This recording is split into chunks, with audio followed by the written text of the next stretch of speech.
Hello guys, what's up? This is Mortaza and welcome to the next episode of this Solid Principles in C# series and a Coder's Journey. I hope you have already watched the previous video in which we talked about the, SRP or Single Responsibility Principle. We kind of had a, theoretical explanation. I will talk about this principle in this video more. We'll see how we can implement it in an example. But, I think it is very important to also know the fundamental idea of each of these principles. That's why, I have decided to put a kind of a note file in each of these projects. And we'll talk about each one of them, a little, and then we'll see how to implement them in C#. Now, in order to be able to implement, the single responsibility principle, I have created an example. In this example, we've got a class oxygen meter, and in this class oxygen meter, we've got a property oxygen saturation. We've got the method read oxygen level, and we've got another method which kind of checks whether the level of the oxygen is lower than 75 or not. And then we've got another method which outputs something to the console. Now, right now, if you take a look at this class, you can immediately spot that this class, oxygen meter, is kind of, responsible for 3 different tasks. By the way, this meter stream is another class which I have created here. It's a very simple class with a constructor and, a method. Suppose this is, the interface that we have for communicating with a piece of hardware which reads the level of oxygen, and then we will process that level using this oxygen meter class.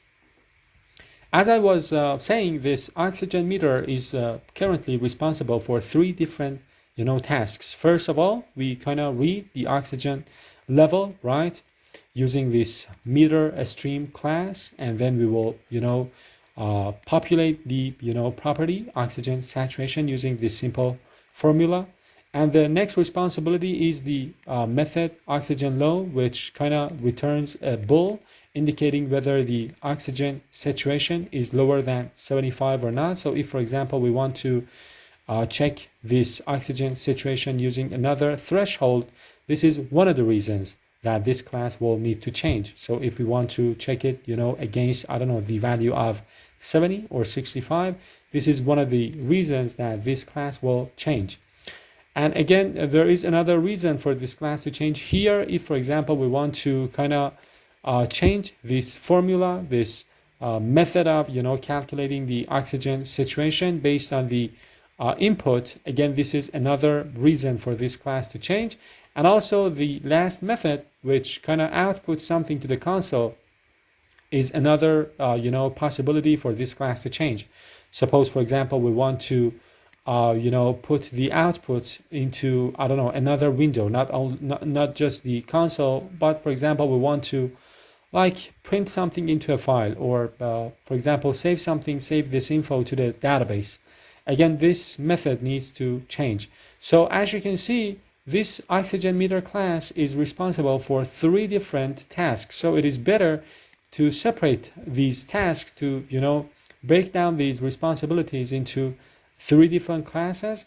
As I told you in the previous video, single responsibility principle doesn't mean that your classes must only have one property or one method.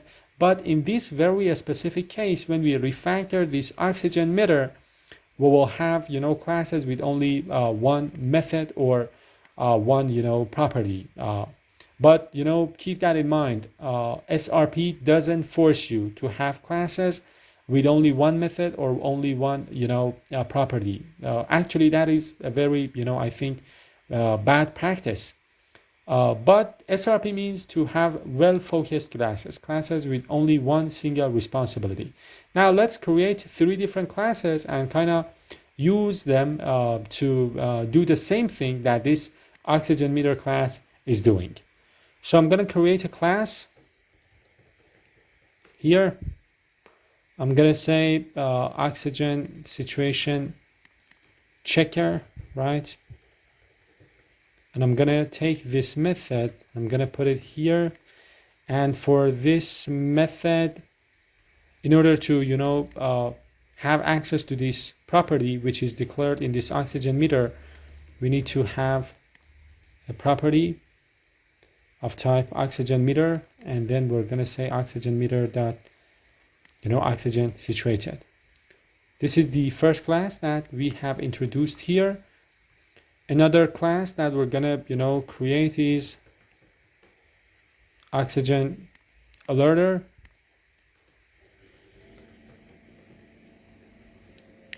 And I'm going to take this method, I'm going to put it here. Again, we're going to have this here in order to access this property. And I'm going to take these, and then I'm going to put each one of these classes into different, files. So I'm going to say, it doesn't show up here. Let me go for this one. Yes, move type to oxygen file. Yes. Now here, as you can see, as I told you, using the SRP principle, the number of the classes has increased. We've got more files, we've got more classes, but the code in those classes have become well focused. Each class now contains only one single responsibility, fewer lines of code, so they are easier to work with, they are easier to maintain. And now I can go on and I can say, what, I have an oxygen meter,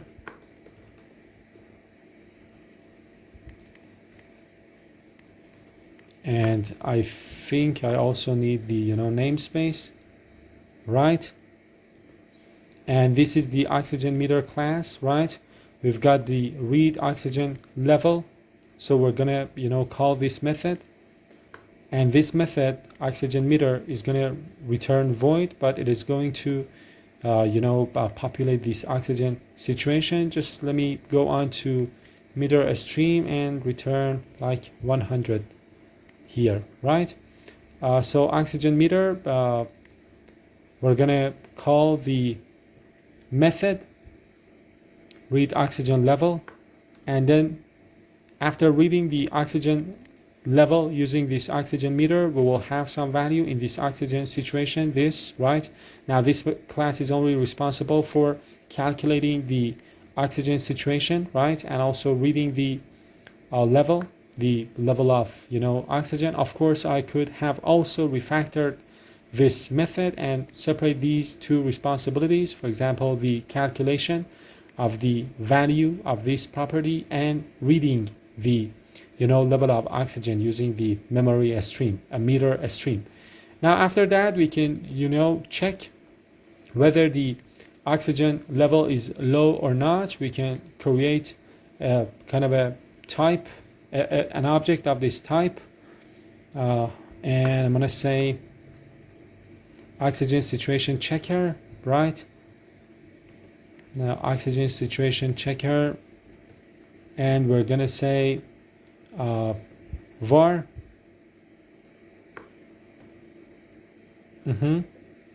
if is oxygen level too low, right? And we're gonna call that method check oxygen low, right? The method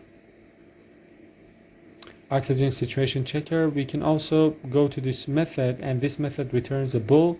We can rename this method, for example, is oxygen level low. I think this is a more descriptive name.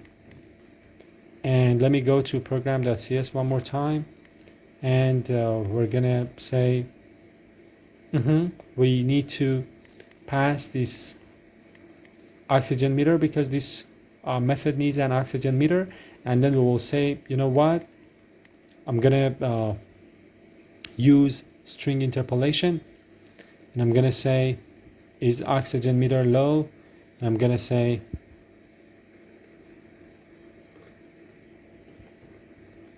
is oxygen level too low, right? And let's say yes or no. This will be true or false. And then we will, have the alerter write something in the output. So we're going to say var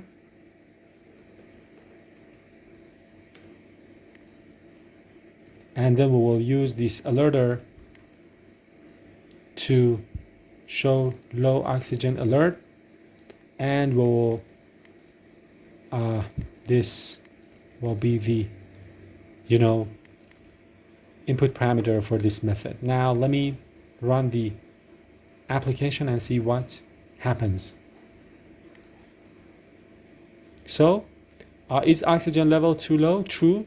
Oxygen level is 39.2, which is calculated, of course, using this little formula. Now let me delete this, right? So this is, guys, how to implement the single responsibility principle. We had a large class oxygen meter, as you previously saw, with 3 different responsibilities. There were 3 different reasons for this class to change. For example, when we wanted to change the formula of calculating the value for this property, we would have to change this method. Again, if we wanted to change the logic of putting something into the output, again, we needed to change this method. And also when we wanted to check whether the oxygen level was low or not, we would need to come here and change this method. But by breaking down the responsibilities, by introducing new classes, not only the first class got smaller, but also these 3 classes now only have one reason to change. They have only one responsibility, and they are doing this responsibility well. And of course, when I want to use the application, as I told you, I need to combine these different classes, and these classes need to work with one another in order to achieve that ultimate goal of the oxygen meter class, the level, the checking whether the level of the oxygen was too low or not. So when you apply the single responsibility principle, you break down probably a large class or a large method into smaller pieces, and then you need to work with different pieces. You need to combine them. They need to cooperate in order for you to achieve the overall goal of the system. I hope you have enjoyed watching this video, and if you haven't already subscribed to my channel, please consider doing so. Also activate that notification bell so that you do not miss out my upcoming videos. And also if you've got a friend who is learning how to work with C# and how to implement these solid principles, why not sharing this video with him or her? If you've got anything else to say, I'd be more than happy to see some comments in the comment section. Take care, stay around for my next video, where we are going to talk about the next solid principle, which is called open close principle. Again, very important principle. Catch you later, guys. Take care, happy coding, and bye bye.